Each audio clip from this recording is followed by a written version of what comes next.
Hey guys, it's Tim, and this is Pro Wrestling Unlimited. It is Tuesday, May 30th, and tonight was Smackdown Live.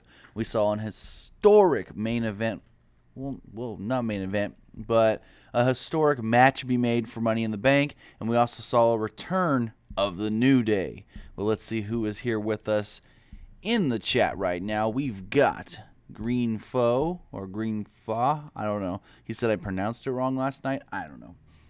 Andre Suicida, Mr. Jay Jordan, Boss Gamer, Jonathan McClay. What is going on, guys?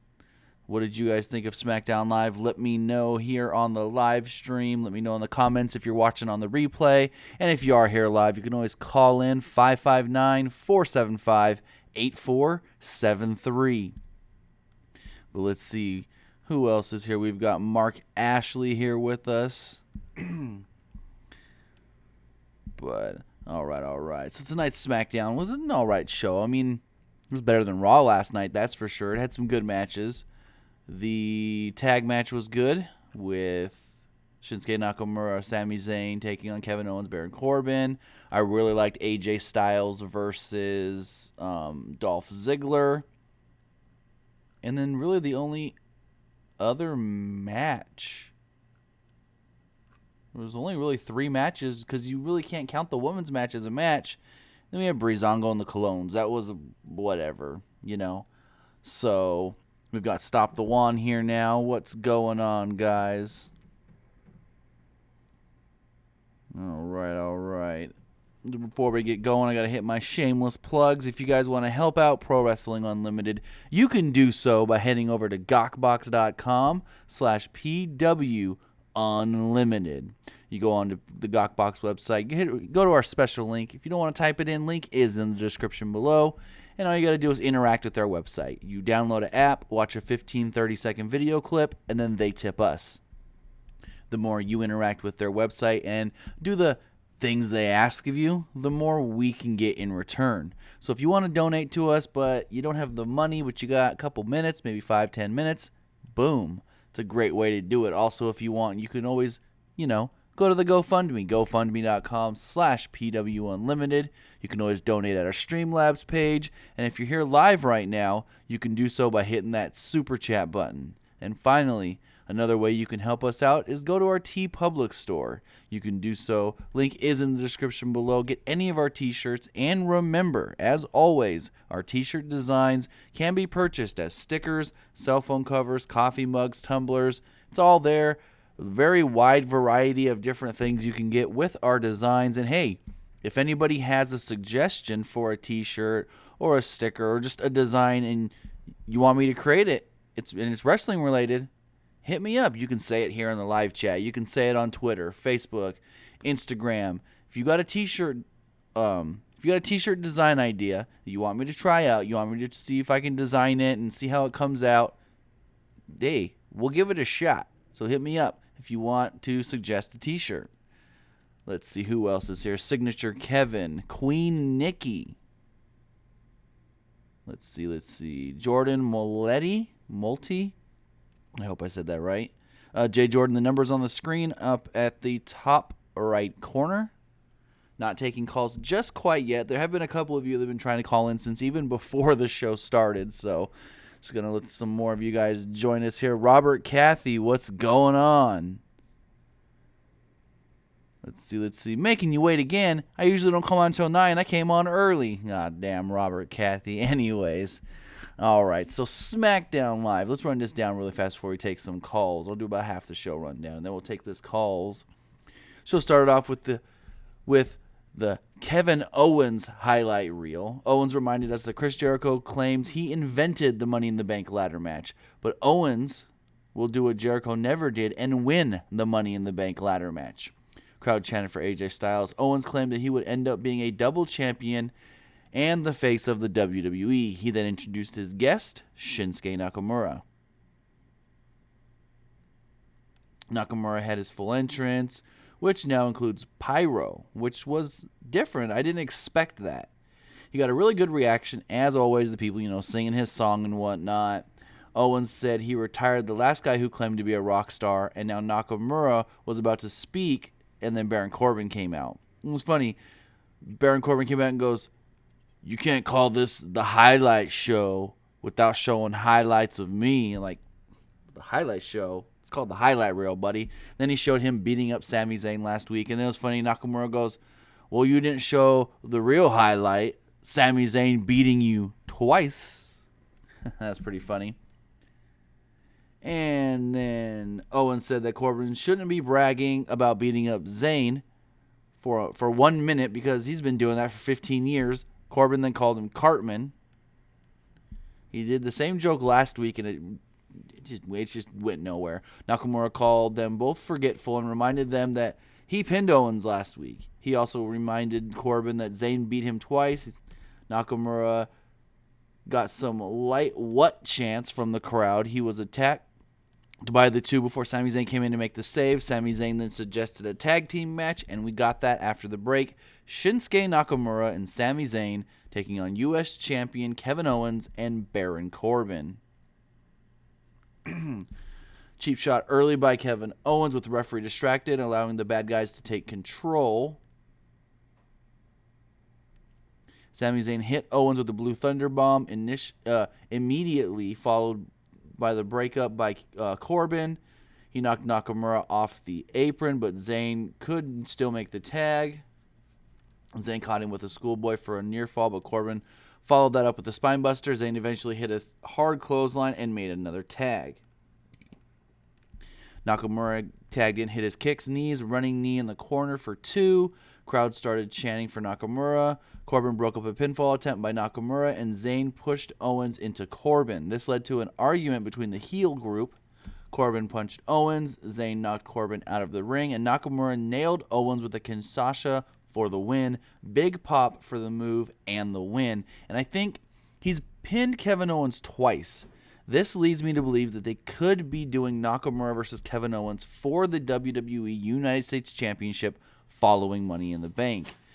I mean, if you look at house show advertisements going forward, they do have some of them with Nakamura versus Kevin Owens. So they could be building towards that, with Nakamura beating him 2 weeks in a row now.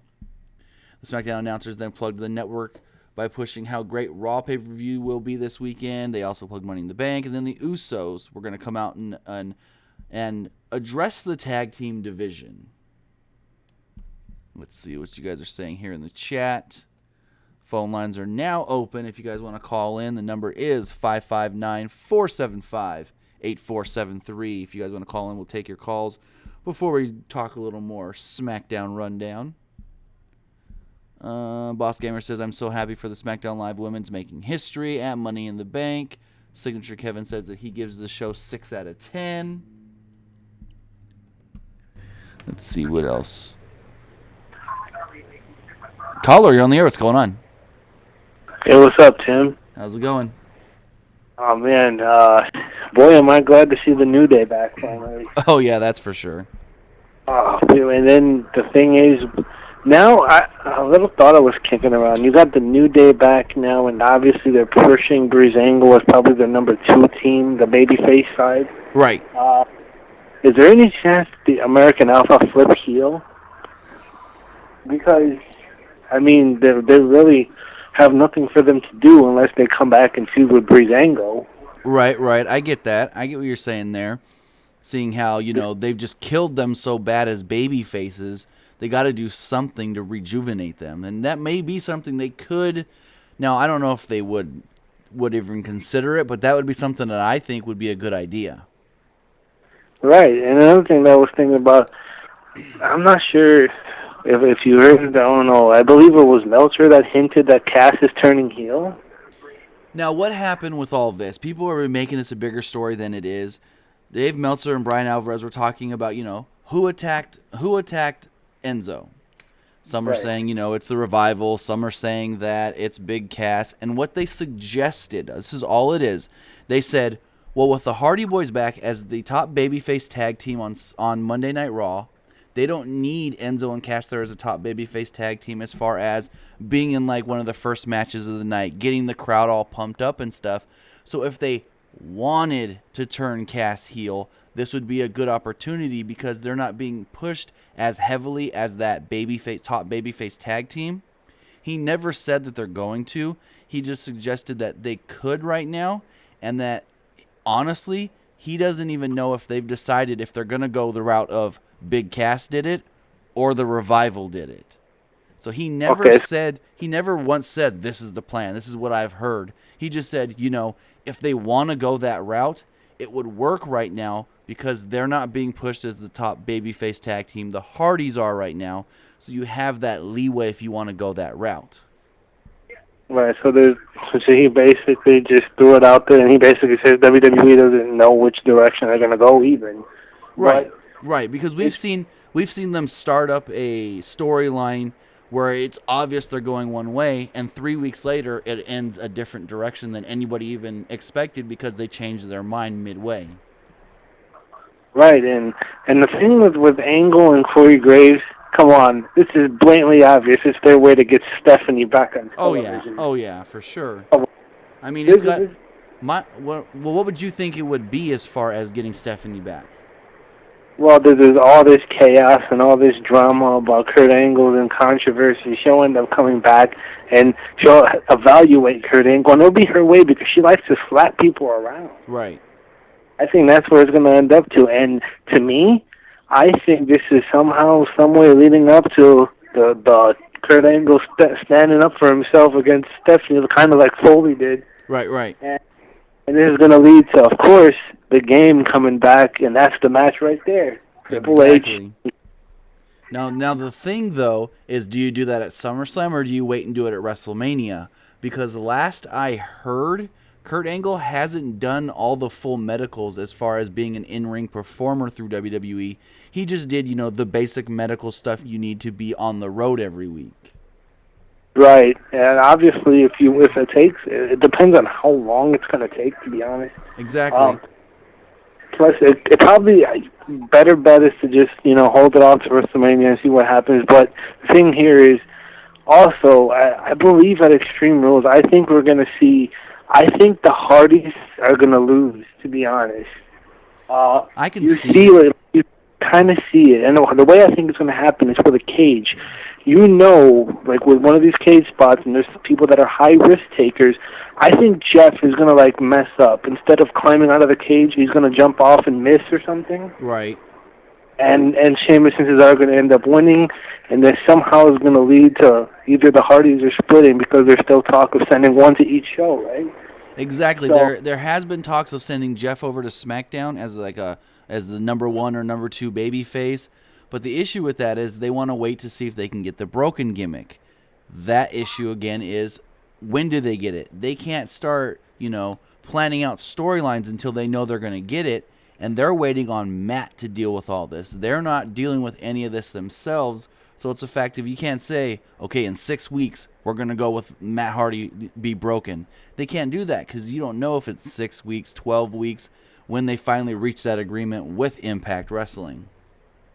Yeah, and then my thing is, I kind of think Vince McMahon is kind of an impatient kind of guy to me. Oh, yeah. I think that this is going to end up, he's going to end up just buying the freaking gimmick and ending it. That's what I think is going to happen. I don't see that happening because then when people come in from different companies and they're like, hey, I want to use this theme song or this gimmick that I used in this company previously, you're going to buy it for me? You're going to go talk to them and say, hey, we're going to buy you out because you did it for the Hardys. And they don't want something like that to be like a thing that people are going to come to expect. That's a really good point because I can imagine if the Hardys get what they want here, then guys like Kenny Omega and Adam Cole, how they want. And it's not going to happen, but you know what? I'm just really getting sick and tired of this drama between TNA and the Hardys. And... yeah. I just wanted to end. Impact is not going to benefit them. How they can still sell whatever the stuff they can sell on their websites, like they did with AJ and all that. Right. It's not going to really do anything unless, it wouldn't surprise me if they do something stupid and give somebody else that kind of gimmick in TNA. That's how low they are. Well, yeah, I can see where you're coming from there. It's so stupid. Just, settle it. have them meet again, come to an agreement. Maybe Matt can buy his gimmick, right? He can buy it. Right, Matt. Well, the whole thing, Matt feels, from what I've been hearing, Matt feels like they want too much for the gimmick. If he can take them to court, he may be able to get this without having to pay anything or very, very little. So Matt may be stalling to get it to go to court. And that way it's either super cheap or free for him if the court were to go in his favor. Right, and could you imagine Sunday in the Fatal 5-Way, like you have Roman setting up for a spear, and then all of a sudden fucking Braun's music hits? Oh, that would be great. I swear to God, that'd be one hell of a fucking swerve. Yeah, it would. But as of right now, they're thinking SummerSlam for Braun Strowman. There was a slight, hint of, hey, maybe he can be ready by Great Balls of Fire, but I don't think they want to push it because, if he goes out there at Great Balls of Fire and he's not completely ready and re-injures the elbow again, then there's another couple months he's going to be out. So I think they're going to do the safe route and wait for SummerSlam and go Brock Lesnar, Braun Strowman at SummerSlam. Right, and I don't know if do you follow like Ryan Satin's Twitter and all that? Sometimes, not like religiously or anything, but I see the things he tweets. Like earlier today, he posted something about he's working on a story trying to confirm it, and it's frustrating or whatever. Oh yeah, I saw that, but I don't know what it was mainly really about. And if you notice like a slight hint there, he kind of like did the bay at the end of it. Oh, okay. So, and he's kind of been hinting on his sheet radio the last few weeks that Cole might not be going to NXT after all. Okay. So imagine the pop if come Money in the Bank, everybody's in the ring ready to go. Shane comes out and announces another surprise entrant, and it's freaking Adam Cole. Hey, I suggested that right after Backlash. And could you imagine him winning the Money in the Bank, winning the title? He'd be a made man. Oh yeah. He'd be the number one guy. Then you have him, probably as a heel, come in, win the title, go up to WrestleMania, and then either lose it to Nakamura or AJ. That's awesome. Yeah, that would be pretty good. Because I believe Cole and Nakamura have had history in the past, so that'd be awesome. Him and AJ, too.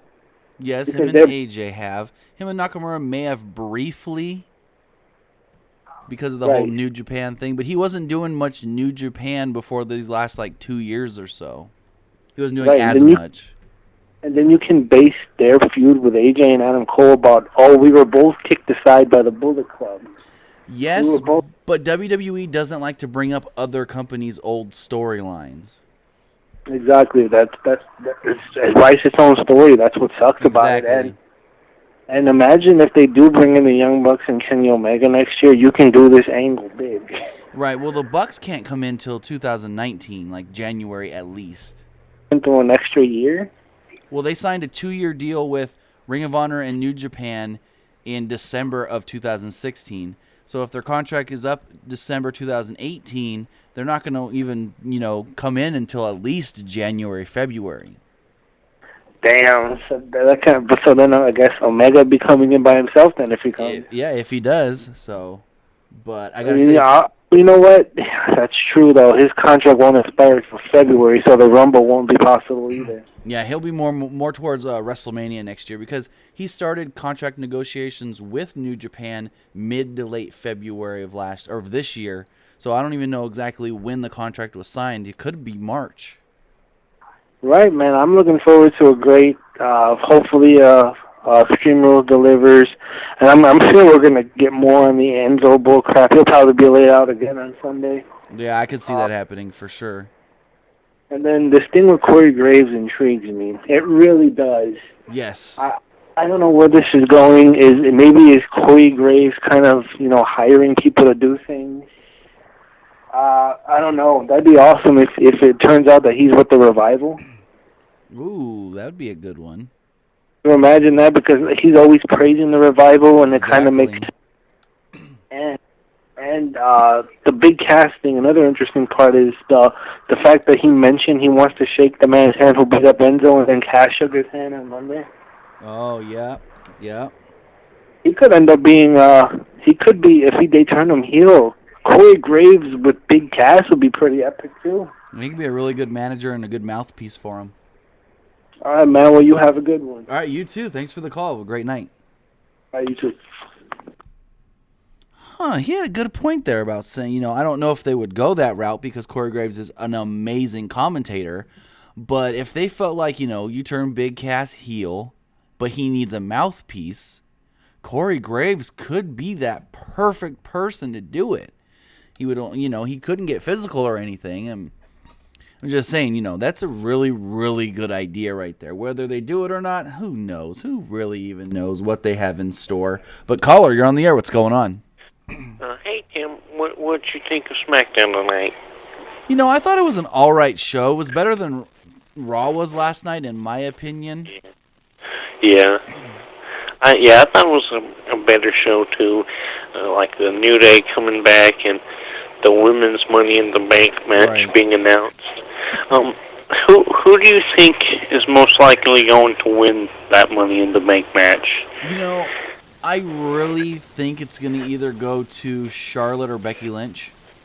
I mean, well, who does Naomi face now at Money in the Bank, or is she just going to be on commentary? I think they're just going to put her on commentary, unless like maybe they bring in somebody from NXT or they do the Lana, and they just say, hey, we've got Lana here, she's going to challenge you, there we go.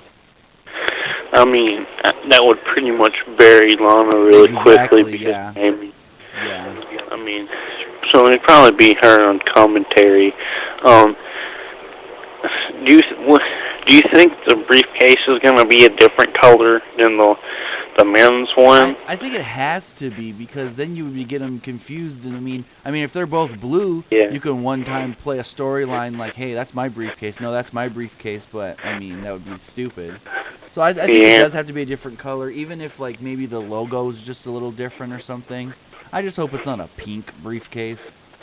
That's what I was thinking they might do, but I was kind of hoping not. But I don't know what color they would use, though. Right. They could always go with the gold, like the normal, like the one from the last few years.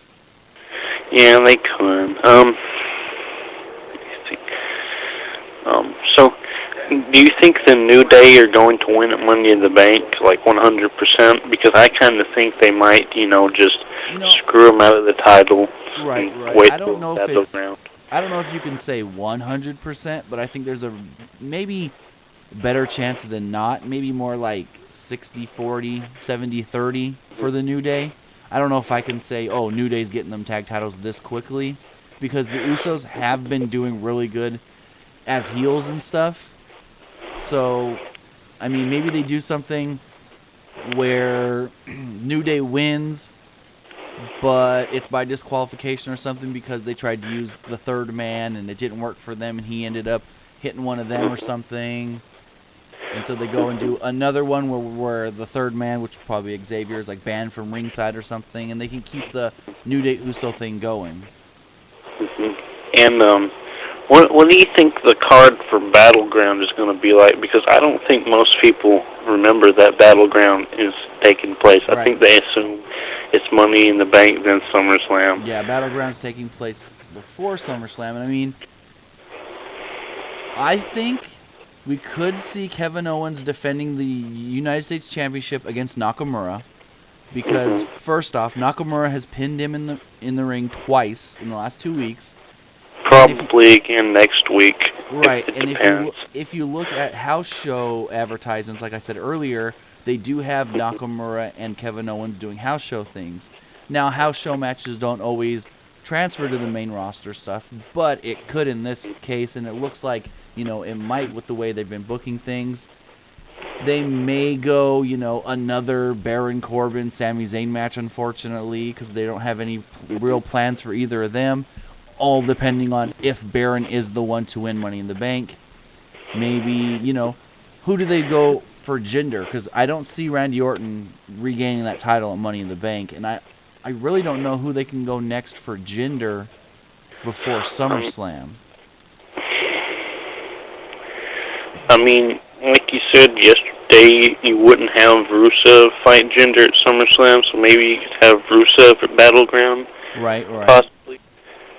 You know, since it's not like SummerSlam where they have to put on some pretty good matches. But I mean, you know, I think Rusev could do pretty good. He's not as good as like AJ Styles, but you know, he really can't carry Jinder, so that's the only downside of it. And right, that's why I suggested AJ for SummerSlam, because AJ could, you know, have that potential to pull a pretty good match out of Jinder. And then you also got to think, if you're thinking Battleground, Cena's supposed to be back by then as well. Yeah, I'm not sure. I'm just really, not Cena. Do you really think that Jinder's going to hold the title all the way to September when they do the Indian tour? Actually, I was looking into this because I heard some things. I think the India tour got scrapped. They may not be going to India at all in 2017 now. Okay. Well, I was thinking, you know, maybe they take the title off of Jinder, but during that Indian tour, he can pick it back up, you know? Right. I mean, it might get better from here, but I think, like, a 5-month title reign, or however long it would be kind of boring, especially since, like, Brock's going to be holding the Universal title till next year. So I really don't think you should have two of the top champions, you know, holding the titles for, like, 6 or 7 months at a time, because it would be pretty boring. Right, I get what you're saying, but the whole thing of this being like an experiment as far as bringing just some guy up from nothing to the championship, you have to give him at least 4 or 5 months to see how it actually works out. And at the same time, Jinder is really, really liked backstage. Like, everybody likes him.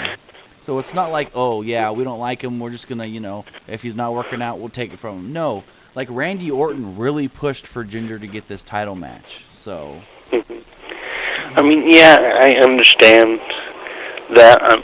I can see, like, what you're saying with the 4 or 5 months to see how it works. But right. I'm not sure. I mean, I could see 4 or 5 months, but I don't know about, like, 8 or 9. That seems kind of long to me. Right. And so my thinking is, okay, if he's going to be the WWE champion for, like, say, 4 or 5 months, we may see what they're doing right now as far as making Kevin Owens more of a focal point as the United States champion, because not only is that going to help elevate that championship, putting more focus on it, but at the same time, it's not going to make people as, like, you know, angry, because Jinder's not all over the show. They'll put Kevin Owens all over the show instead as a champion. And, so say, like, if, you know, Shinsuke and Kevin have that match, not on the house show, but, like, at a pay-per-view, right. do you see Shinsuke ever taking that U.S. title off of Kevin? Because to me, I think the U.S. title would kind of look weird on Shinsuke. Yeah, I think it would, too. And I don't know if I would put the U.S. title on him, because they're building him up as such a big star. It would almost be like, you know, we're just putting him in the mid-card because he's a random guy. It would almost make him feel like a random guy, unless they use Kevin Owens correctly to make the title seem as important as the WWE Championship on Smackdown. So do you think that, like, who do you think is the next person to be the United States champion, if not Shinsuke? As far as who can beat Kevin Owens, I mean, maybe a Baron Corbin if he doesn't win Money in the Bank, or Sami Zayn. I mean, you never know. Baron Corbin could, you know, win both. Just like The Miz did at one point.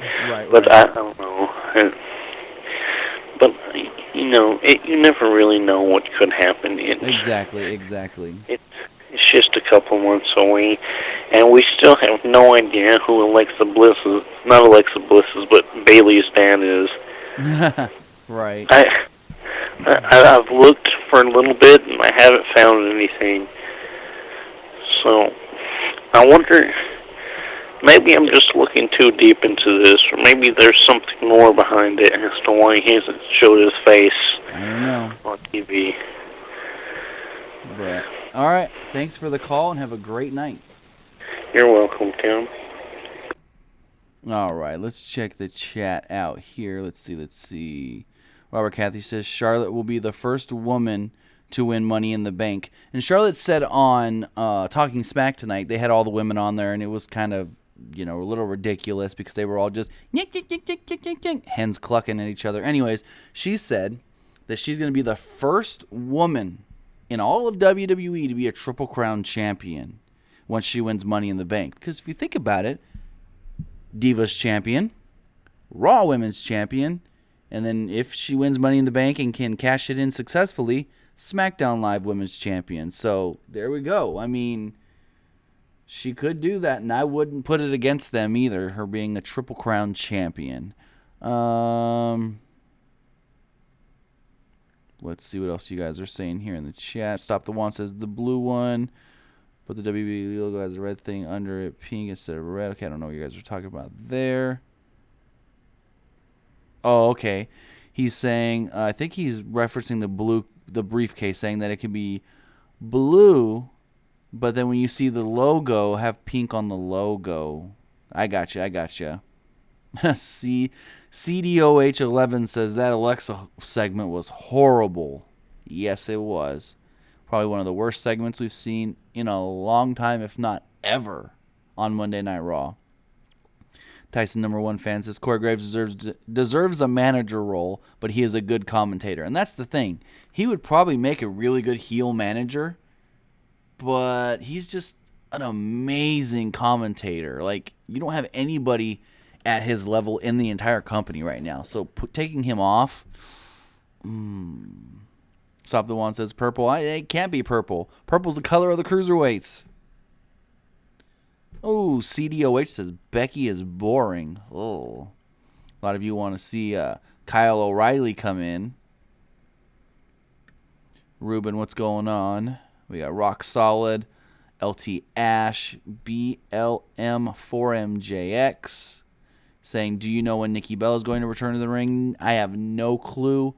I know right before Mania, she was saying that her neck was bothering her again. So maybe she doesn't come back. Maybe she does, maybe she doesn't. I know Brie says she wants to work towards a comeback, so maybe they do it together. Maybe they do like one more tag team match as the Bella Twins. I don't know. Tyson #1 fan says, any news on Kyle O'Reilly? As far as coming to the WWE, nothing new.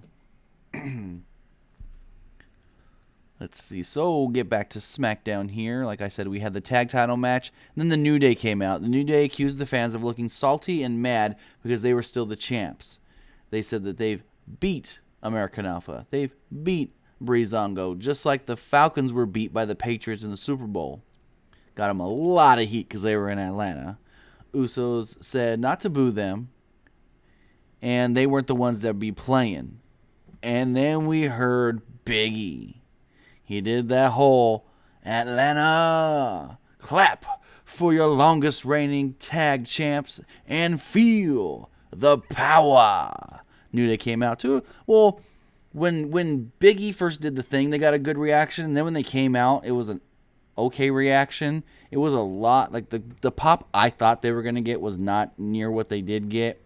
I thought it was going to be a lot bigger of a pop, but it was still an okay reaction. They were wearing some new lime green attires. Xavier Woods said that he said hi to his mom in the front row. It was pretty funny. And then he got the huge cheap pop when he said the New Day is here and we've waited to make our return in my hometown of Atlanta, Georgia. And that got a huge pop from the crowd. Cheap pops, like McFoley always says.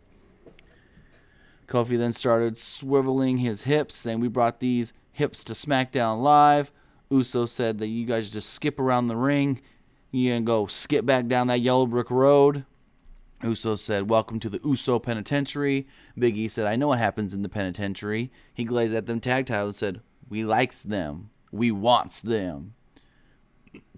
They then said, we can do this the easy way or we can do this the hard way. And Kofi goes, but either way, That better be a yes.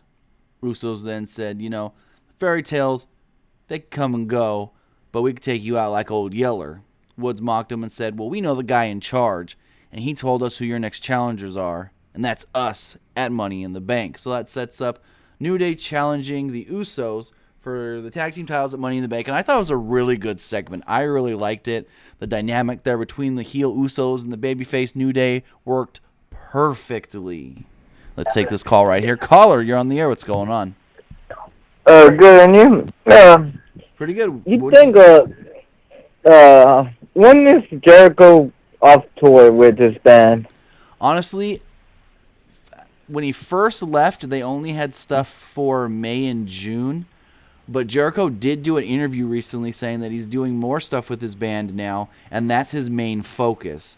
He said right now, touring with his band, working on new music, getting everything together for that is his focus because WWE can run without him. He can come and go to WWE whenever he pleases, but his band can't, and the fans want more Fozzy.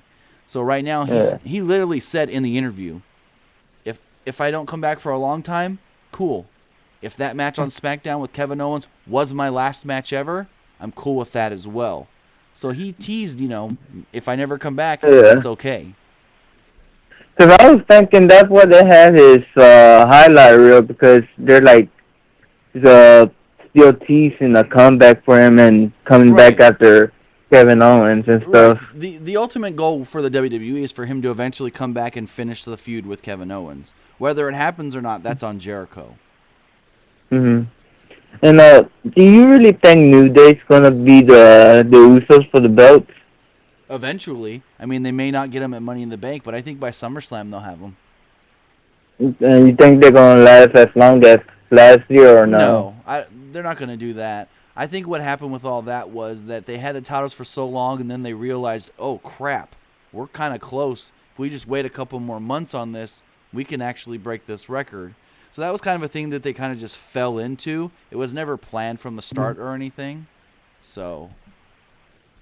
And what's the plan with the Rusev? Like, is he going to be in the Money in the Bank, or Rusev what's going on with that? As far as I've heard, Money in the Bank is set. They're not adding anybody else as of right now. They're not going to add Rusev. Rusev was supposed to go for the WWE Championship, and they just killed that.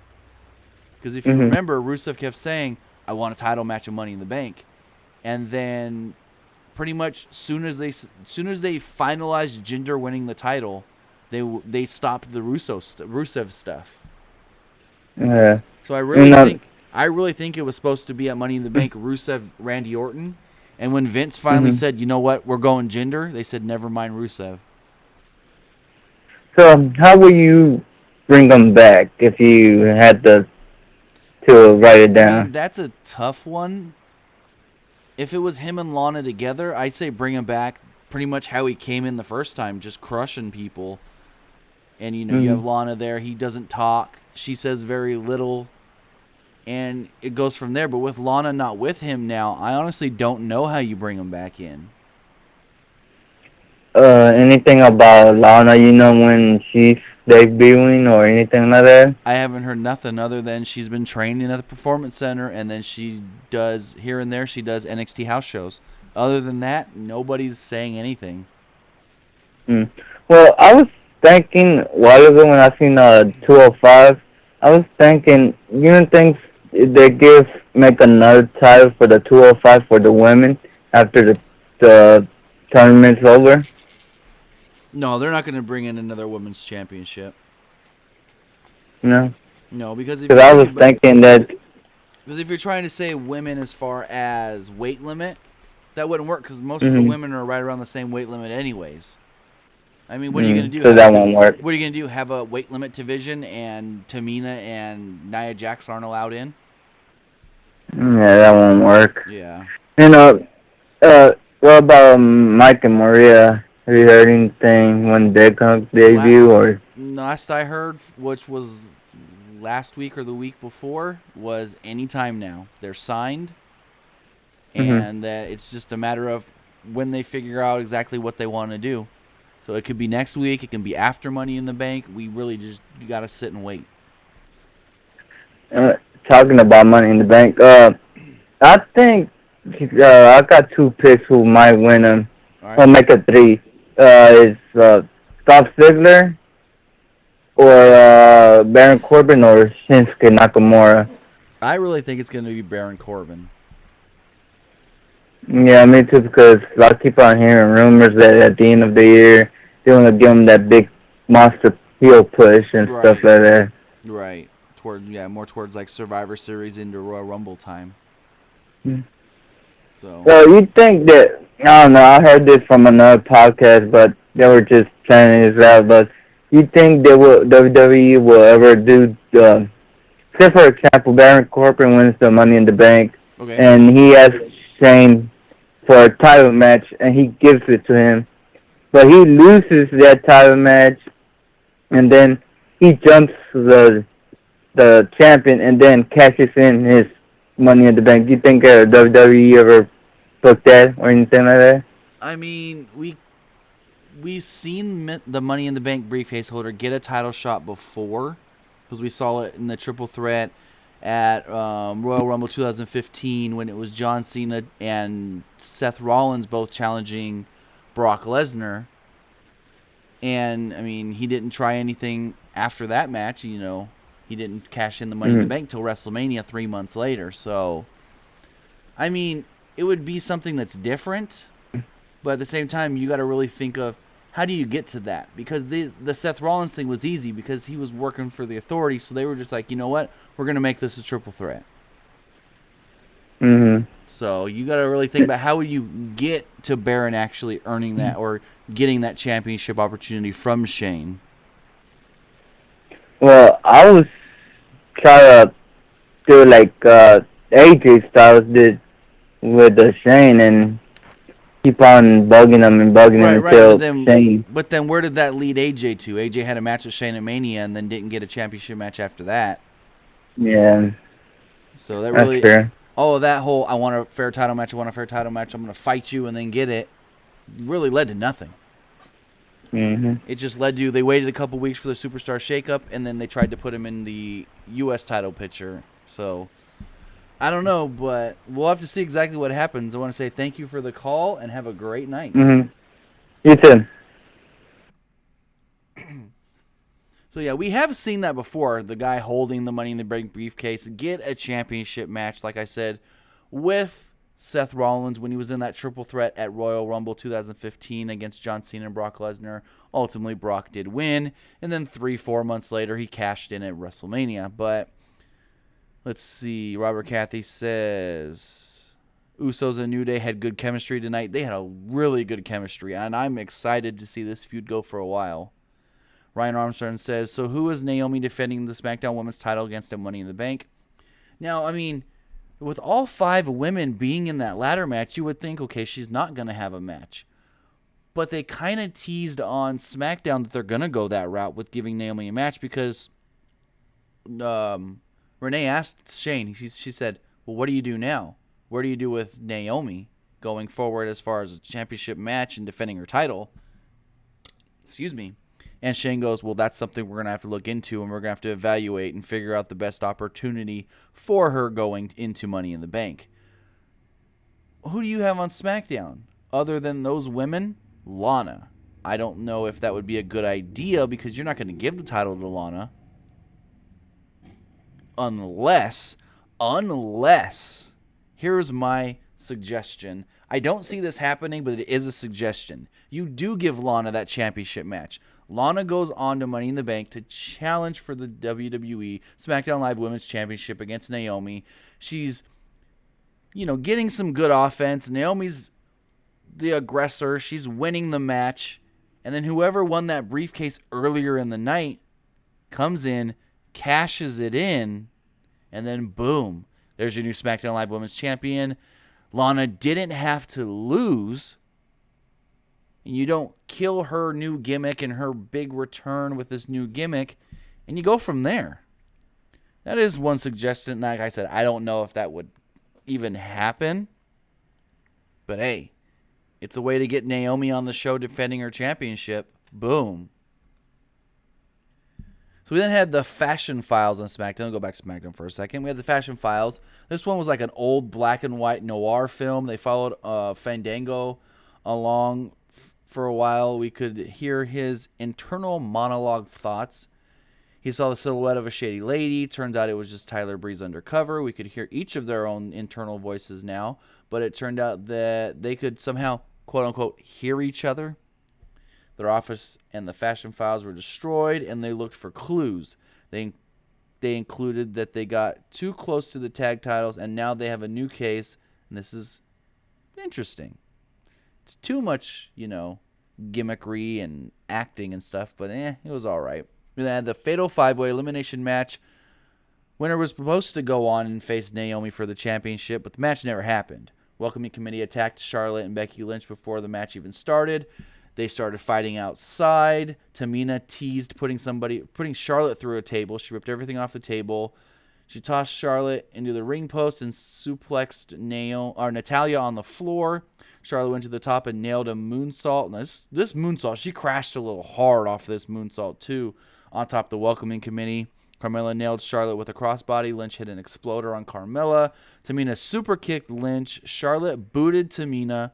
Natty clotheslined Charlotte. Charlotte then tossed Natty into the steps and powerbombed her through the table. Crowd started chanting, "Holy shit." Shane then came down, did his little dance or whatever, and said, "You know what? You guys can't do this here.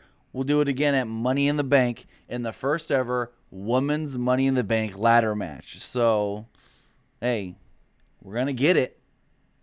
Who knows how long the winner holds the briefcase? Who knows how they use the briefcase as far as storyline and character-wise.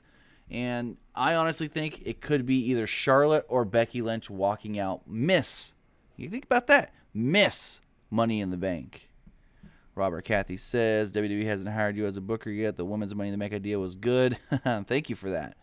Rafael Sanchez says, you think Carmella or Tamina would win Money in the Bank since it could suit them to hold it over who is champ for a bit, since what relevance would they have after Money in the Bank? Then have Naomi, Charlotte, and Becky feud. That'd be a good idea. Have Carmella win it. And then that way, you've got some more of a way to focus on Carmella and make her a bigger star. I could see that. Tamina, they just never had, for some reason, faith in Tamina. But caller, you're on the air. What's going on? Hi, I am excited for Money in the Bank, for the female Money in the Bank. And have you heard anything about who's going to replace Daniel Bryan as general manager? Well, I haven't heard that he's leaving. I mean, he's still got he's got over a year left on his WWE contract that he has to work off. So right now he's just got time off because he's a new baby. And they're just, letting him be home with Bree back home in Arizona. And whenever he's ready to come back, he's going to come back. There's no real rush for it. Because they're giving him this time off, it's not going to hurt his contract as far as them tacking more time back on like they did previously. So, yeah. And also, who's good at... Because there's only going to be like 5 women in this Money in the Bank, and there's supposed to be like 6. Well, it's just there's usually been 6 in the men's one. So, I mean, there doesn't have to be 6. There can be as many as they really want to do. Yeah, and I really hope that it's maybe Charlotte, because I really hope that it is Charlotte. Right. And it's very cool that they're doing the first time ever women's. For sure. Yeah, and I also heard rumor going around that maybe Hulk Hogan might be coming back. Hulk Hogan was telling fans in Los Angeles last week at an autograph signing that he has been in contact with Vince McMahon recently. And over the previous UK tour they just did, they were handing out these kids magazines, and in the magazine there was a double-sided poster. One side of the poster had current and former superstars. It had Bray Wyatt, Chris Jericho, Ultimate Warrior, John Cena, and Hulk Hogan on the poster. But if you flip the poster over, it was just a Hulk Hogan poster. So that leads me to believe that leads me to believe that they're warming up to the idea of using Hogan in his likeness again. Yeah, and when Daniel Bryan's contract is over, probably around maybe next year, I think it is. Yes. I think the person that should take his place is Hulk Hogan. No, I don't see Hogan wanting to be on the road every week, traveling and stuff like that. He'll come in to do like the big stuff, WrestleMania, SummerSlam, maybe a Raw here and there to build up to a big match or a big story. I don't see Hulk Hogan being somebody to come in and be like a regular character. Yeah, and the show was really good. I liked it, and I think the person that's going to win Mr. Money in the Bank is going to be Baron Corbin. Yes, that's what I feel as well. Yeah, because it's too soon for Shinsuke Nakamura. Way too soon. Right. Like, he just came to SmackDown, and Kevin Owens is the U.S. champion. So they'll have to wait until he loses the U.S. belt to. We could see him hold both though. It wouldn't be something that they haven't done before. Yeah, and like they're doing with the women, that's the first time thing. So. Because I'm pretty sure Miz had the U.S. title and Money in the Bank at the same time. So yeah, it wouldn't be different, but I think Baron Corbin is gonna win it because I heard rumors going around saying that this is his year to maybe get the world, the belt. They're grooming him to be a world champion. They really like him and his look and his like presence as far as being tall and the tattoos and all that. So yeah, they really like Baron Corbin a lot. So if Jinder Mahal keeps the belt at Money in the Bank, so it'll probably be Baron Corbin versus Jinder Mahal. Well, we don't know that because if Baron Corbin wins Money in the Bank, you got to remember he can cash that in at any time. He doesn't have to be like John Cena when John Cena won and say, okay, I'm going to have this match. I'm going to cash in my briefcase next week on, Cena made a whole match out of it, and you don't have to do that. You just come and you cash in randomly whenever you want. Yeah, and I really hope he does become a good champion because I could see him because I don't think he ever won an NXT belt. No, he never so held. This will be. Yeah. Yeah, he never held any belt, so this will be actually his first. Right, but I mean, not everybody that comes up from NXT was a champion. And I'm also glad that the New Day finally came up. Oh yeah, that's for sure. That was long awaited return. Yeah, and do you see them winning that Money in the Bank right away, or do you see? I don't know. I don't know. Like I said earlier, I don't know if they should win it right away. But by SummerSlam or at SummerSlam, I can see that for sure. So you think the New Day and the Usos are just going to continue?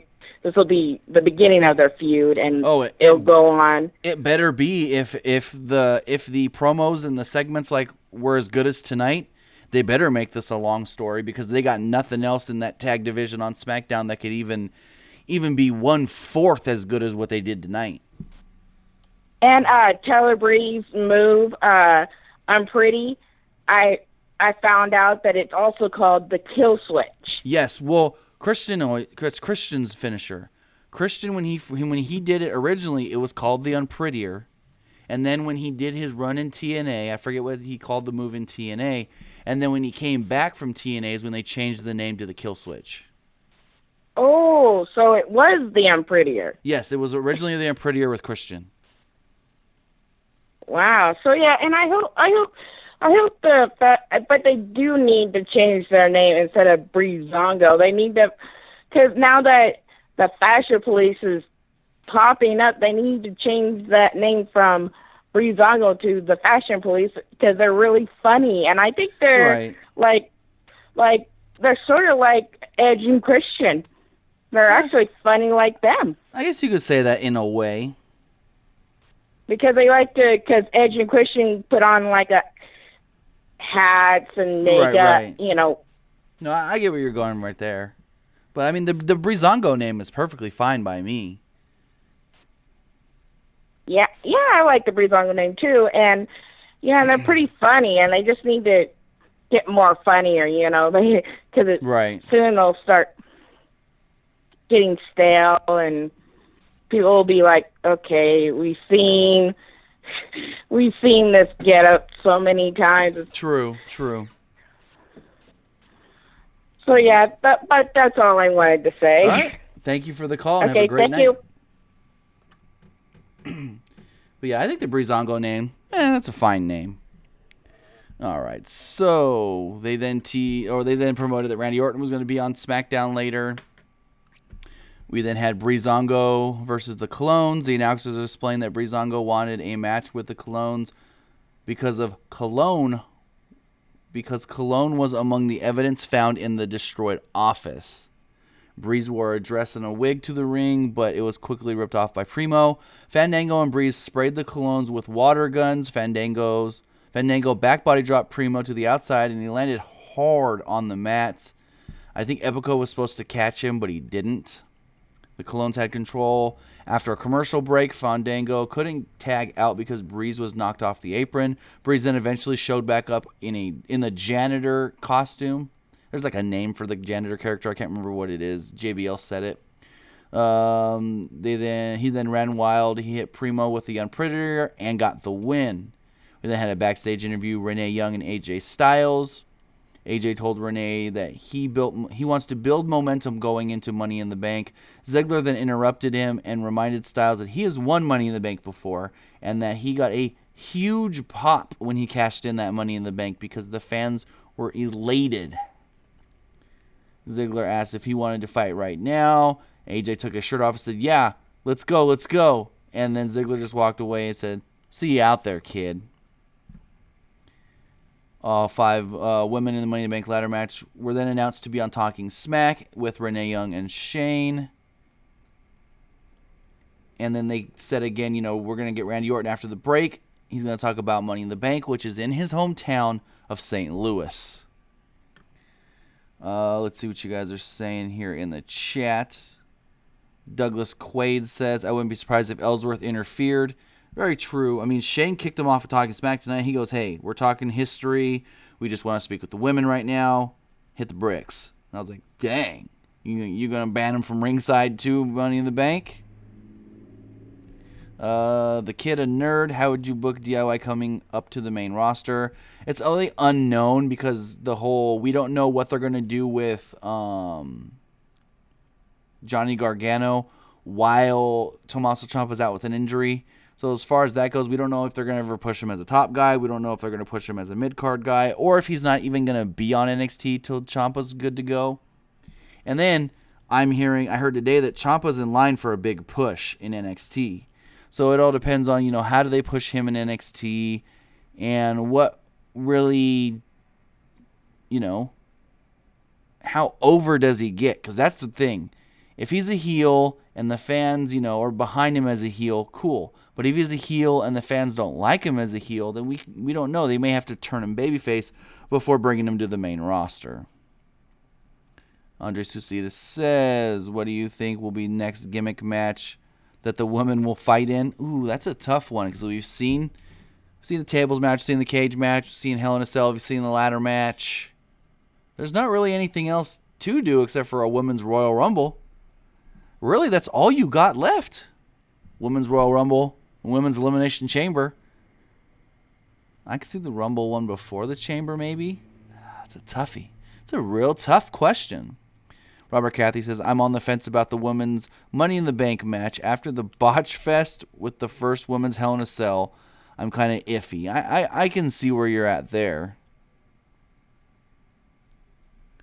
Harsh Wayne says, will Dolph get a huge push? I don't know about a huge push. But, I mean, he beat AJ. And so maybe they're going to do something with him. I hope. Because Dolph Ziggler is really good. Let's see. Randy Orton then came out to cut a promo. Orton reminded us that who he is. He says that he doesn't need to be out here talking all the time and telling you what he's going to do. That's not what his grandfather and his father did. He said he's been doing this for 17 years. He's beaten the very best.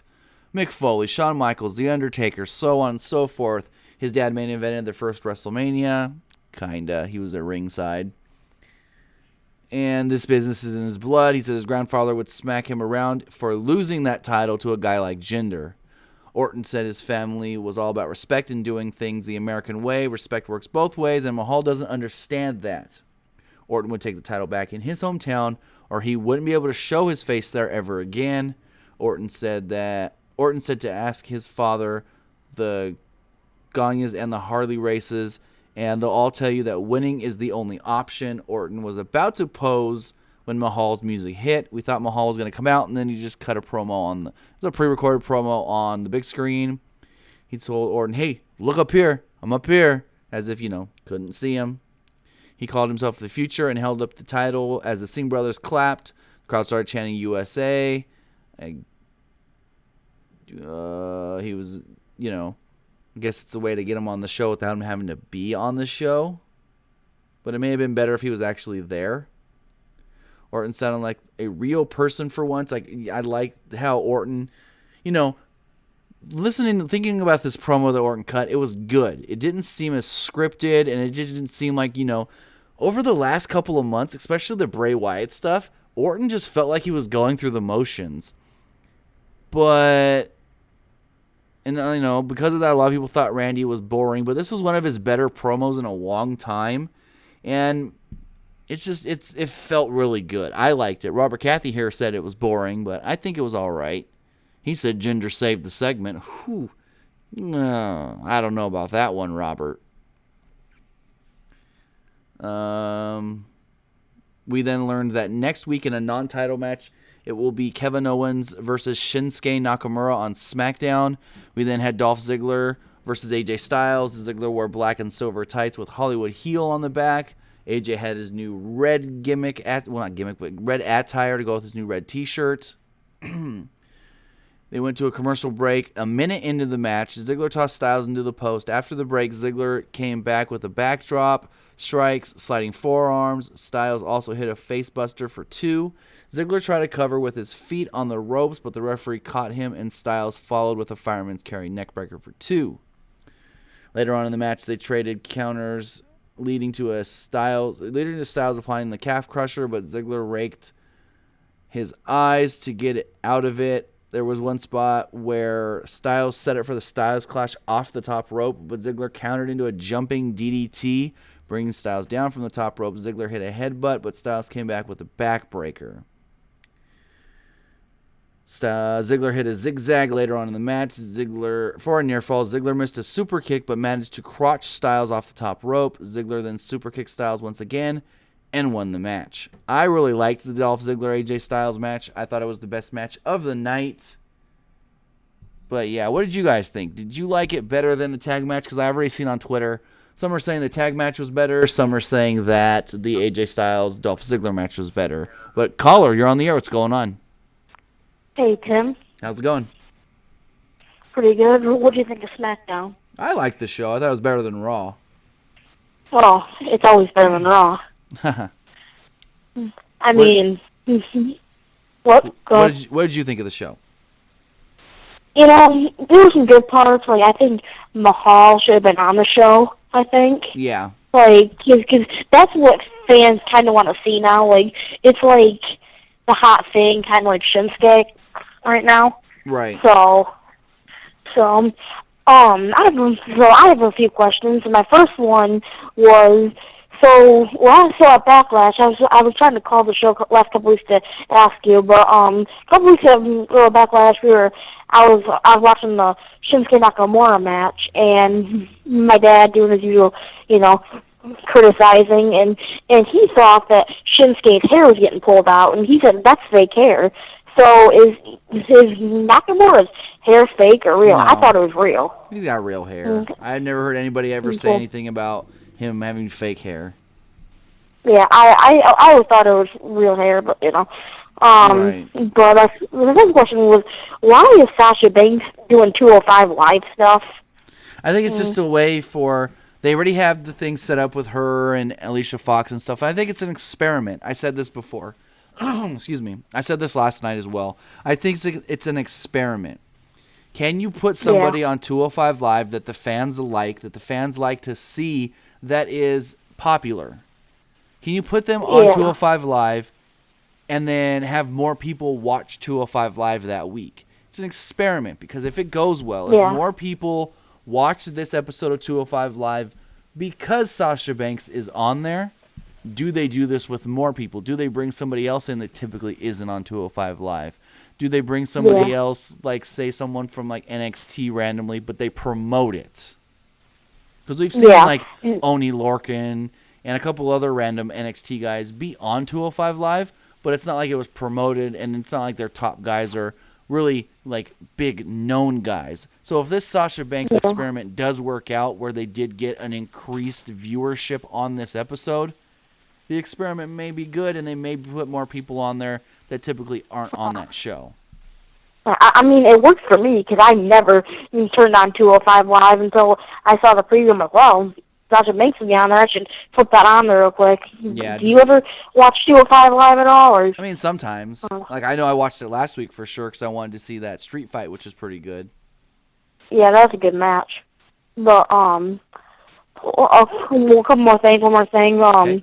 What's your, what is the, like, besides the 3 or 4 main matches that we already know, what are the other matches for Money in the Bank? Because we already know the 2 Money in the Bank matches and the tag titles. That's about it. I can see another Luke Harper, Eric Rowan match. They can put on okay matches. Yeah, I mean, maybe put them on the pre-show. I can maybe see another Ty Dillinger, Aiden English match. Maybe switch that to the main show instead this time. Where is Ty Dillinger anyway? I honestly don't know why they haven't been using him better. It's just he's there. I mean, he's there. They're just not using him. I mean, SmackDown's filled with. I'm not gonna put any offense like I mean, seriously, the Fashion Police over Ty Dillinger. I mean, like I said, I have nothing against Breezango. They're funny in their own way. They have their own mind that WWE writes them. But if you're gonna put over a star from NXT, like that's what happened with Bo Dallas, and well, where is he right now? That's what kind of happened with Tyler Breeze, and I'm sorry to say, but where is he right now? Right. I mean, I don't know why they're not using Ty Dillinger more, especially because, I mean, he's got that 10 gimmick. Everybody's going to pop and do the 10 for him when he comes out. It's just like, it baffles me that they're not using him more. I mean, but what else can you do with him on SmackDown? It's just like the roster and the time you have on that show is so thin. It's a matter of, what can you really do with him? Yeah. Now, I think the cruiserweights, if you get rid of the cruiserweights on Raw, that could be a 2-hour show, too. Maybe not, but, like, if you get rid of the cruiserweights, it won't be as long. The cruiserweights were put on Raw. The cruiserweights were put on Raw because Raw's a 3-hour show, so that way there's the extra time they can be given. Raw's going to be a 3-hour show regardless, because that's what USA Network wants, and that's what USA Network is going to pay for. So WWE doesn't give them that 3-hour Raw because they're going to pay for it.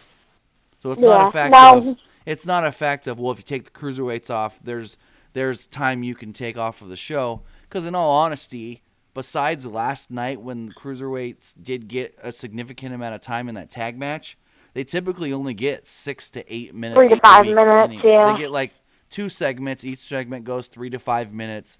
So, I mean, they never get more than 10 minutes combined anyways.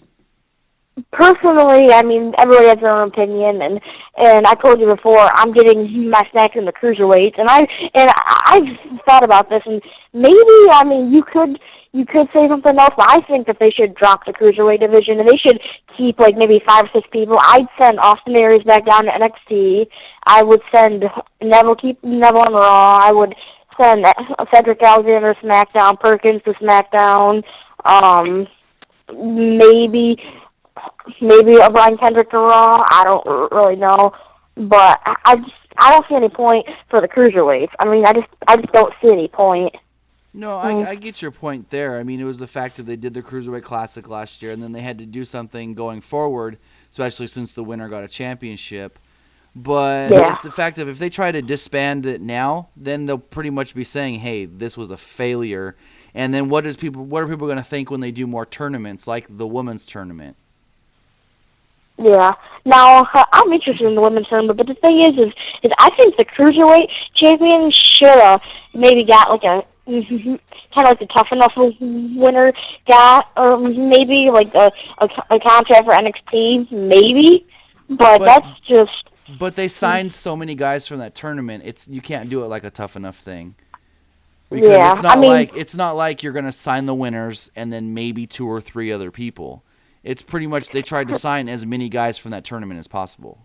So they signed them to long-term contracts? Well, yeah. They signed them obviously now.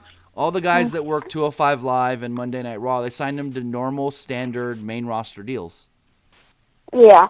So I doubt this, but they're not going to do that with the women because I think more women is needed on Raw, SmackDown, maybe even at NXT. Really, I mean, I know they're going to try and sign as many as they can, but we can't really predict any of that until we know what the winner's even going to get. Yeah, I mean, I wouldn't think that they would come up with another women's division. I mean, they already got all the main roster titles, and they got a bunch of NXT, and then they got I don't know what's called the UK Championship with Pete Dunne, and so I can't see them adding any more changes. I can see them getting a contract though. Right, but I mean, because like if you give the winner of this women's tournament a championship, where does she go with that championship? She ain't going to Raw because they have a champion. She ain't going to SmackDown, they got a champion. She ain't going to NXT because they have a champion. And you don't need a secondary women's title on any of these shows. So no, you really don't. Because especially since the roster, maybe not on Raw, but on SmackDown, the roster is so limited. Well, they each have about 6 or 7 women on Raw and SmackDown. Yeah, I know on Raw. I think they have 8 on Raw though. I can tell you right now. Bayley, Nia. Because they've got, I can look it up for you. WWE rosters. Monday Night Raw, SmackDown Live. Because if you look at SmackDown, they've got the 6. Yeah. Now let me see as far as breakdowns. We've got... excuse me. Okay, if this would load... Oh, man. This maybe I think Raw has more because they're not usually all featured on one segment. Like the women, they're on SmackDown. They're always featured on each segment they do. Like most of the time on SmackDown, it's those 6 people either at a ringside or a match or tonight or something like that. Okay, so on Raw, if you don't count Paige, Summer Rae, correct. Then there is 1, 2, 3, 4, 5, 6, 7, 8. If you don't count Paige's Summer Rae, Emma's out right now. Yeah, that's what I thought. 8. Emma's out right now, and till mid-July. Right, but we don't know. I mean, she was cleared last October, and they didn't bring her back till after WrestleMania. So, and then Dana Brooks also not being used right now either. So that's 1, 2. That's 6. Yeah. That they're actually even featuring. Yeah.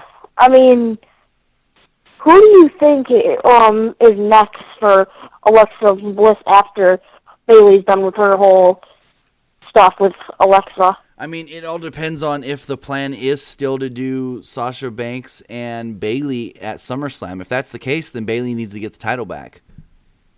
Yeah. I mean, they could go into it with Sasha being the champion, but I don't know if they want to do that again since they did that in NXT. Yeah, I think Bayley should be the champion. Would you see a Sasha heel turn before that, though, or are they just going to have a best friendship match or whatever? It would have to be a heel turn. They would not make no sense if it wasn't, unless they did like a big woman's #1 contendership match like they were trying to do on SmackDown tonight, and Sasha wins that. That's the only way it would work. But if Sasha goes I'm not even heel, sure. I'm not sure if that would work either. Right, That's the thing. But we'll have to. Sasha is a good heel. Yes, she is way better as a heel than she is a babyface. It's like Reigns. He's not a bad heel. He's not a bad babyface. He's much better off heel. Kind of like Seth Rollins. He's not a bad babyface. But you can't really say that for Roman Reigns because the only time he was even heelish was in the Shield, and he didn't talk much or anything as the guy in the Shield because if you remember, Dean Ambrose did most of the talking for the Shield. Yeah. I don't know how Reigns is not a heel anyway. Like, it's like he has the looks, but... Yeah, we'll have to see exactly, where they go after this with Alexa Bliss and Bayley. Like I said, if they want to still go Bayley, Sasha Banks, I think Sasha's going to have to turn heel first.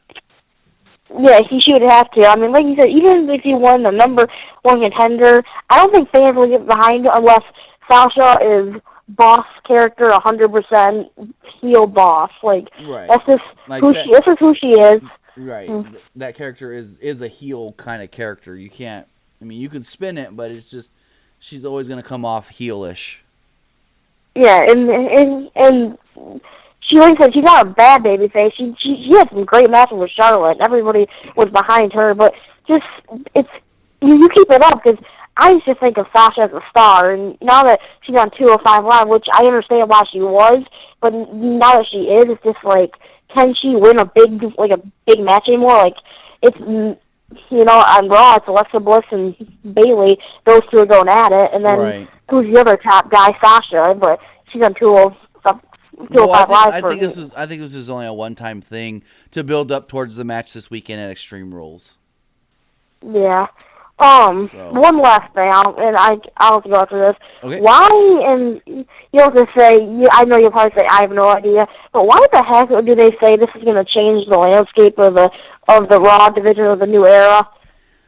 I think the only way you can really think about it, as far as them saying that, is because it's Brock Lesnar's first challenger since WrestleMania and winning the championship. That's the only thing I can think of. It's a game changer because we're going to see which top guy on Raw is the best, and can that top guy go out there and defeat the Beast? That's the only thing I could think of as far as why they would say that. Other than that, because everybody knows that most likely he could win the belt back. Most likely he's not going to drop the title anytime before WrestleMania 34, and that's why SmackDown just surpasses them. Right, but then you also got to think they're not booking it like that as far as, fans know Brock's going to win, because the whole thing is they want it to be reality-based. They want people to think that whoever's going in there to challenge Brock can beat Brock. They don't want people to they don't want to go into it with the thing of, everyone read the dirt sheets, everyone saw the stories online, Brock's winning all the way to WrestleMania, so... But most people did, other than you got the kids who are excited for it. I mean, and there's realists like you and me and most of the other people on the chat and stuff. Yeah, so they can't be booking it with that kind of thing. With people, knowing, they know our plan, so we can't do that, or we're gonna have to say something along those lines, or it's just they book it like there is no dirt sheets and stuff. Yeah, I mean, yeah. Well, thank you for the call and have a great night. Not a problem. Thank you for the call. All right, let's check the chat. Chris Gomez says, when is Daniel Bryan going to return? Pretty much when he's ready to return. His wife just had the baby, Brie Bella. She's, 3 weeks old this week? and they're just giving him time to spend with his new family. Harsh Wayne says, when is his contract end? I don't know exactly, but I know it's the later half of next year. I remember back right around March, he was saying that he had a year and a half to go. So, let's see. Stop the one. 1 equals 5, 2 equals 10, 3 equals 15, 4 20. What are you talking about? Don't call that. Okay. Robert Cathy. Oh, you are so right there. He said, Robert Cathy says, Orton lied about his family. His dad was Piper's lapdog. His grandfather was an okay wrestler. That's why I didn't like the segment. Makes a lot of sense now. Because when he was like, my dad was main event of WrestleMania 1. No. Your dad was followed around Roddy Piper, and so he stood at ringside. He was there. You're going to say Muhammad Ali was in the main event of WrestleMania 1. No, he was the quote-unquote special enforcer or special referee, whatever you want to call him back then. But yeah, no, Robert's completely right on that one as far as, why he didn't like the segment, because Orton tried to make his family seem bigger than they are. He's the best one out of the three. Robert Cathy, Cowboy Bob was a horrible worker. Stop the One says, kind of felt like watching 205 Live because Sasha Banks, and that's the thing. That's why they did it, because their thinking is, oh, well, if we put Sasha on 205 Live, more people are going to watch it.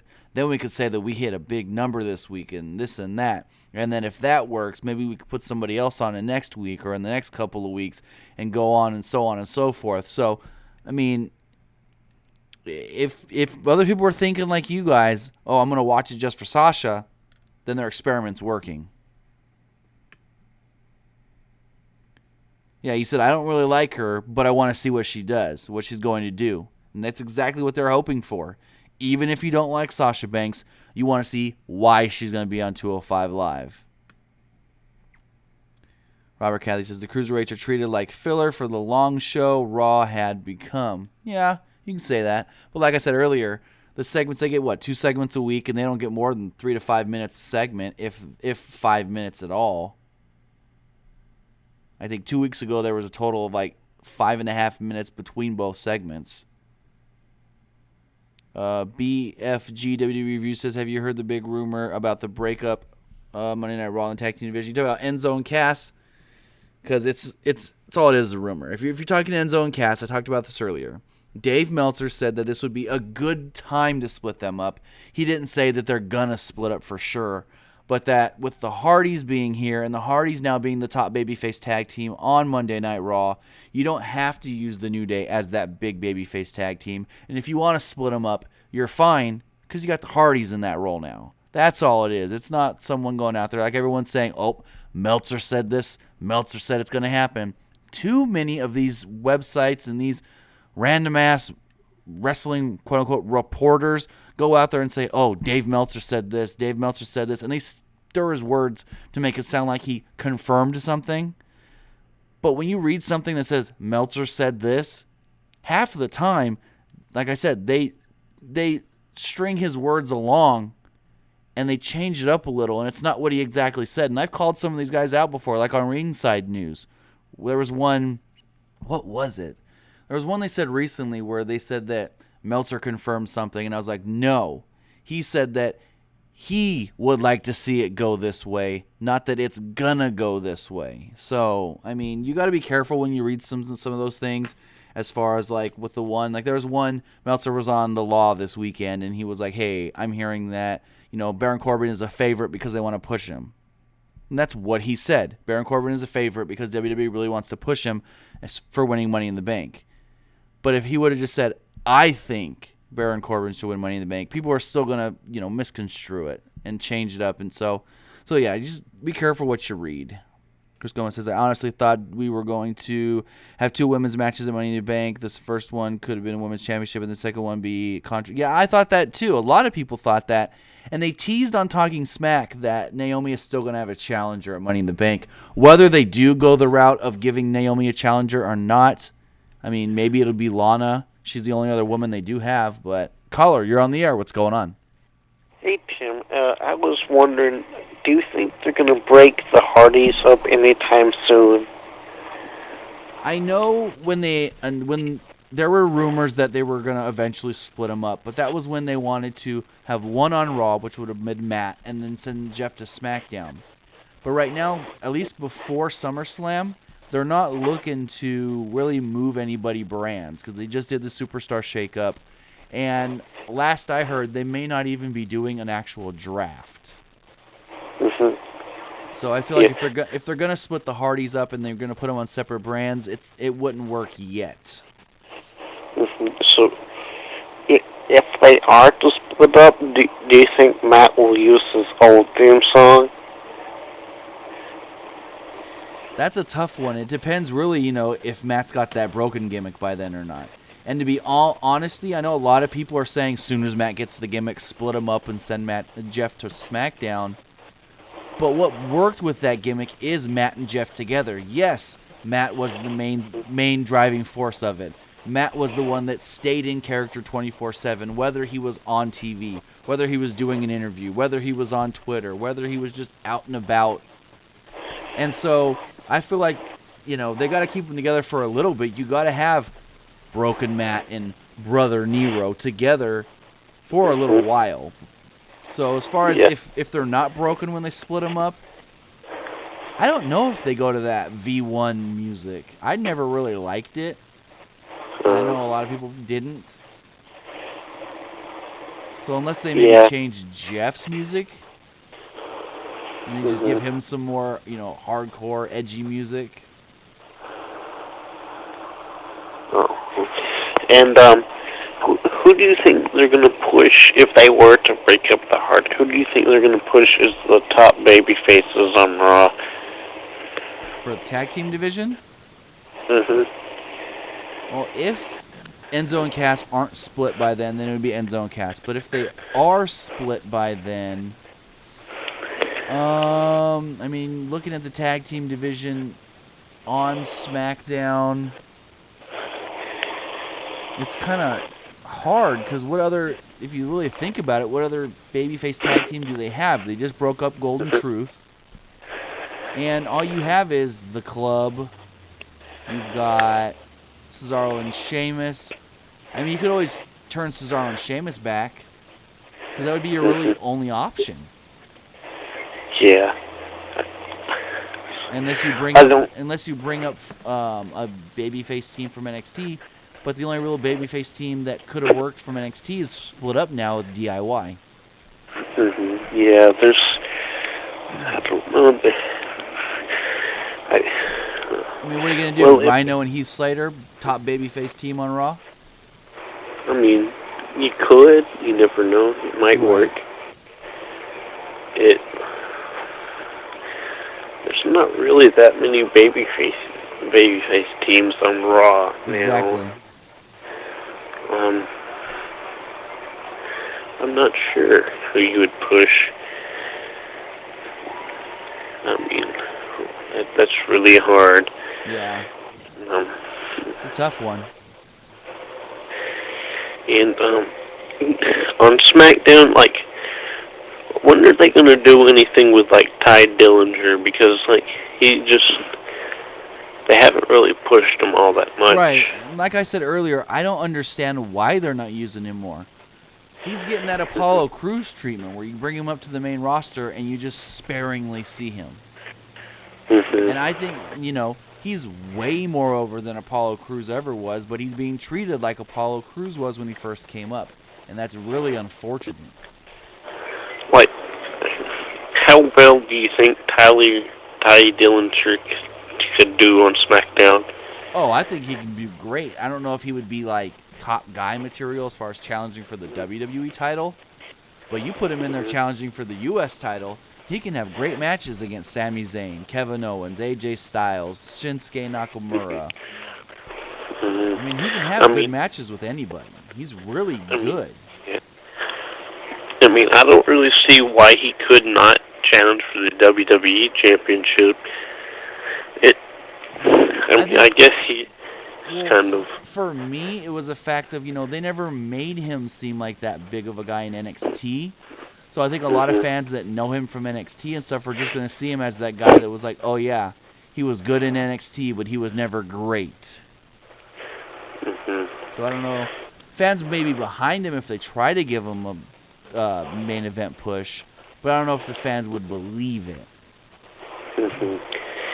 And what are they doing with Aleister Black in NXT? Are they going to give him like a big push to the title anytime soon, or are they going to send him to the main roster? I know main roster officials are interested in him. I don't know exactly what direction they're going right now with a lot of guys, because the last set of TV tapings didn't set up too many things. I mean, they set up Heavy Machinery being the next challengers for Authors of Pain, and we all thought they were going to be setting up Drew McIntyre to go forward with Bobby Roode, but they did cut a big thing with Bobby Roode and Roderick Strong.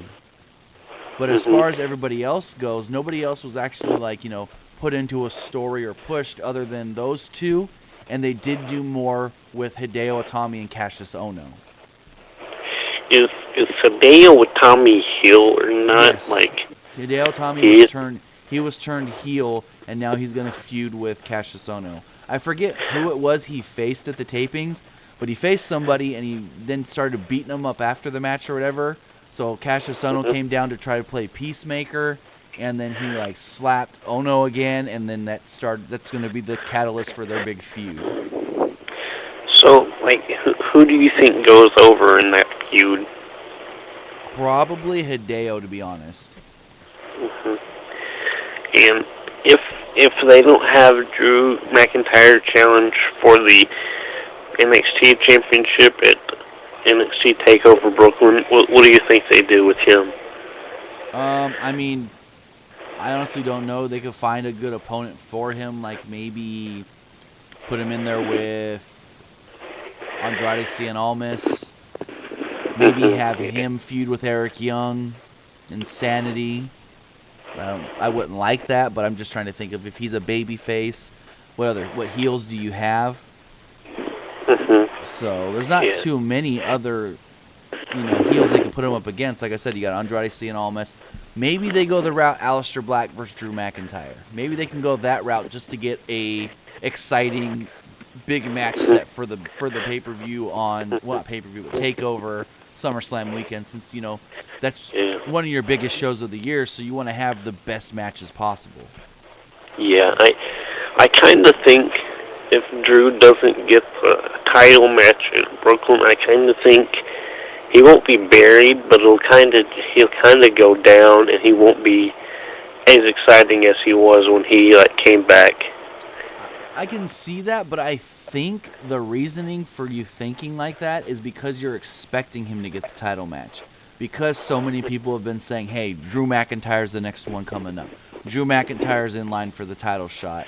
And then if it doesn't go that way, if they do change the plans to Roderick Strong, then people are probably going to think in the back of their mind, well, why did they change it? Did something happen where they're not fully behind McIntyre for some reason? Is there a reasoning? And people may start second guessing that way. And I don't know what they're gonna do. I mean, they could have Aleister Black sometime later down the road challenge Bobby Roode. Right. And if they were to go that route, I don't know what they can do with Drew. And also, when do you think Bobby Roode is going to be brought to the main roster, and what do you think they'll do with him? I don't know, because that's a tough one, because, typically you see all these guys that come up to the main roster, and they've been working NXT for a long time, and they train at the Performance Center and everything. And Bobby Roode's a special case. I mean, he doesn't even go and train at the Performance Center. They just tell him, all right, here are the dates we want you. You're going to be on this tour, going this circuit. Here's the taping schedule. Be there when we need you. So it's a fact of, I think Eric Young is doing the same kind of deal, and so is Roderick Strong. I think he goes to the Performance Center a little bit. But it's like they're under a special kind of contract to where I don't know what their actual long-term plans and goals could be. I mean, like, do you think when he goes to the main roster he'll get pushed at all, or is he gonna? Oh, he would have to. He would have to. But like over time, do you think he'd become like a cowardly heel? Because I really don't want to see that. He kind of is already. I mean, a little bit maybe, because that's just his thing. You know, I'm better than everybody, but you know, I'm gonna do my thing and this and that. And if he's gotta, you know, try to look like, oh, you may be a threat, I'm gonna back away a little. Yeah, I mean that's the typical, you know, heel champion thing though. You're gonna cower a little to somebody that you find a threat. And well, what do you think? How do you think they're gonna push Sanity going forward? Like, do you think they're gonna get like any title matches at all? Because Nikki Cross seems like the only one who's been getting title matches so far. But the thing with her is, how many real women do you have in the NXT brand that you can legitimately use as a championship caliber contender? So that's why they've been using her, because you got her. Really, the only women you got her, Ruby Riott, Ember Moon is like legit challengers, and you can also say Billie Kay and Peyton Royce legit challengers as well. But as far as the group going forward, I know they're really high on Killian Dane. They used him at WrestleMania in the Battle Royal, and I have heard some things. I can't confirm any of this. It's just like things that I've heard that have been pitched. Some are saying you split him off and bring him to the main roster on his own, kind of like a Braun Strowman thing, where he became too big too quick for the Wyatt family. Yeah, I mean, I don't know. He is a good talent though, because I've seen some of his matches. I really like him though in Sanity. I kind of think, you know, to be honest, they could be the ones to take the titles off of the Authors of Pain. You know, I can see it. I can see that happen, especially, you know, because they play the thing where the Authors of Pain are these big monster heels, and they've got Paul Ellering calling the shots for them. But then you've got Sanity, who's got the numbers advantage. So, I mean, like, but do they then push Eric Young to like an NXT title? Because I'm not sure what they're doing with Eric Young. He's been getting kind of pushed, but right. And it all depends on what goal is for Sanity. Do you want the group itself to be featured like the New Day kind of, as far as like a tag team unit, or do you want them as more of a stable, as far as Eric Young's your leader? He can be challenging for the championship, just like Triple H with Evolution, and then you have your other guys who are your support guys that can be champions as well, as far as like tag team champions and stuff. Kind of like they did with the Shield as well. You had Dean Ambrose as your top guy, U.S. champion, and then you had Reigns and Rollins as your tag champions. It's just a fact of, do they want Sanity running the entire show? Do they want to put all the titles on Sanity? I mean, I kind of would like to see that at some point. I don't know if they would. I don't know if they'd be able to do it this year, but I'd love to see that sometime next year. And that's the thing too. I don't see it working out in 2017.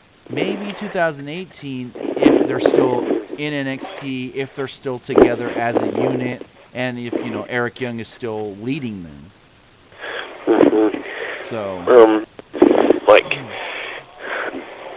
Do you think the Wyatt family could get reformed? Because if they did, I could see like a storyline with the Wyatt. That'd be. We've seen it before. We saw it. What was it? 2014. They split them up for like 3 or 4 months, and then they got back together. I kind of want to see Sanity versus the Wyatt family. It would be nice. Yeah, it was end of 2014, early 2015. When, you know, Luke Harper was IC champion there for a small stint. And then after Mania, they got him back together. What do you think they'll do with, like, Bray Wyatt? Do you think he could be the Intercontinental Champion on Raw?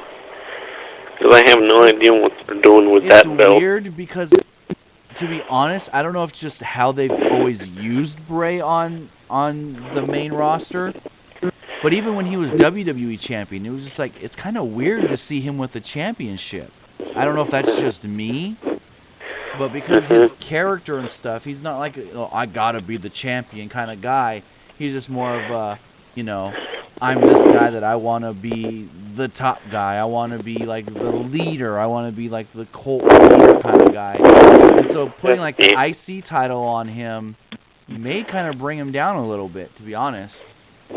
Yeah, I can see that, and I'm just really surprised though that besides at TLC last year, the Wyatt family haven't really won any tag team championships, Well, Harper and Rowan were tag champs in NXT.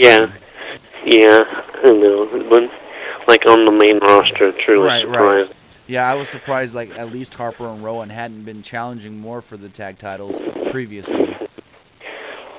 Well, thank you for the call, Tim. I have to go. Thanks for calling in. Have a great night. I'll call you back someday. All right.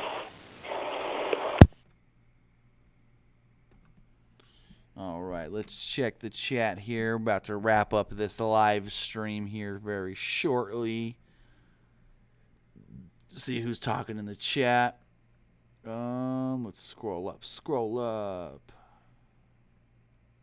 Stop the One says, do it with woo.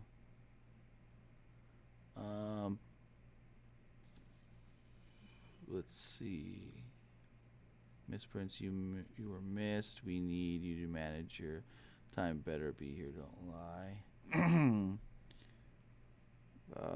lie. Miss Price, how's it going? What is going on? Boss Gamer says, Charlotte gonna do a moonsault off the ladder? Dear God help me, I hope not, but I'm pretty sure she will. It's probably gonna be like a ladder set up on the outside, and then she's gonna do it. Probably like, you got the ring, you got the hard camera, so you're gonna put that ladder right in front where she usually, does her entrance, a little swoop into the ring. Probably be sitting right there, hard camera looking right at her. She's gonna jump right off that. Dear God, I hope she doesn't do it. But knowing Charlotte, Charlotte wanted to jump off the Hell in a Cell. Just think about that one for a second. Charlotte wanted to jump off the Hell in a Cell. Vince told her, you're crazy. No. That's what Rick said. Rick said when they were setting up the build for that Hell in a Cell with Sasha Banks, she wanted to jump off the Hell in a Cell. And when they only let them go halfway, they jumped off halfway through the table. So, let's see. What else are you guys saying? Stop the One says, I love everything about Charlotte. Everything, all in caps. Kevin Sequoian says, where is the Great Khali? Good question. Great Khali actually runs his own training school in India, and WWE actually just had a lot of those guys do a tryout in India. Let's see. Stop the One says, hell to the no. Charlotte is better than Becky 100%. Well, you guys are fighting here a little. Boss Gamer says Becky is better, all in caps. Yeah, they're having an argument here. Carol Allwler says maybe save Drew McIntyre for hopefully Adam Cole arriving. Maybe you can have Adam Cole come in as the heel. Maybe you say, Adam Drew McIntyre, we've got a challenger for you. This guy wants to challenge you, this and that, and then you do it at Brooklyn. Just for Fun Gaming says hashtag push Cesaro.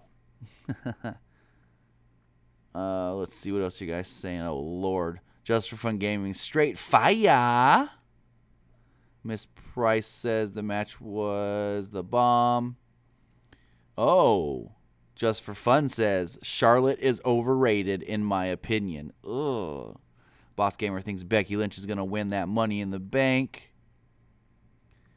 Let's see. Boss Gamer says I'd love for Charlotte or Becky to win. Robert Cathy says it was way better than Raw. That's very true if you talk to SmackDown. SmackDown was way better than Raw this week. Let's see. Checking some final notes here before we go. Robert Cathy says, I'm not watching Extreme Rules, but excited for Money in the Bank. hey, I mean, if you don't want to watch Extreme Rules, but you want to know what happened, just come to the live stream. We'll be live after Extreme Rules on Sunday night for sure, and I'll just tell you everything that happened, pretty much.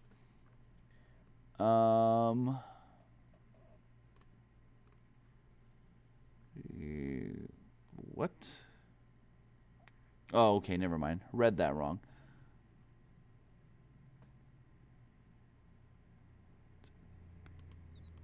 Interesting. All right. So, yeah, I guess that's going to do it for tonight, guys. Great live stream we had. A lot of good callers. Tried to keep the calls to a lower time frame as far as like not letting people go 20 minutes. And I did get more callers in this time. A couple went a little past 10 minutes. So maybe I got to try and cut them back a little more again next time. But hey, I love your guys' calls. You always have a lot of good questions, a lot of good insights, a lot of good, positive feedback as far as what you thought of the shows, as far as what you think and stuff. And we're not getting those troll calls anymore, so that's good. But yeah, if you guys want to help us out here at Pro Wrestling Unlimited, you can do so by heading over to gawkbox.com/PWUnlimited. All you got to do is go there and interact with our website, watch a 30 to 15-second video clip, go on there, download a app or two, and then they tip us.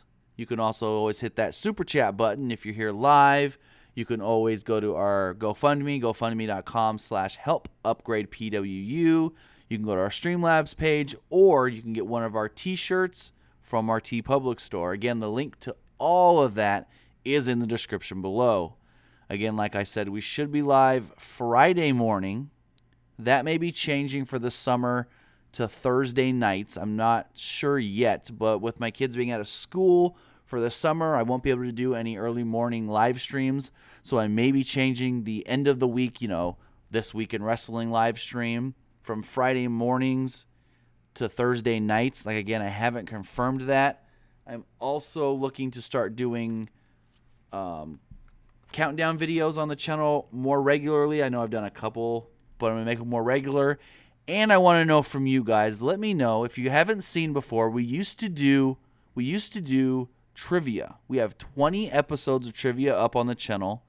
And if you guys liked the trivia, I asked this on Twitter and Instagram earlier. If you guys liked the trivia and you want me to keep doing it, you want me to do, I guess you could say, another season of it, another iteration, another set of trivia, let me know.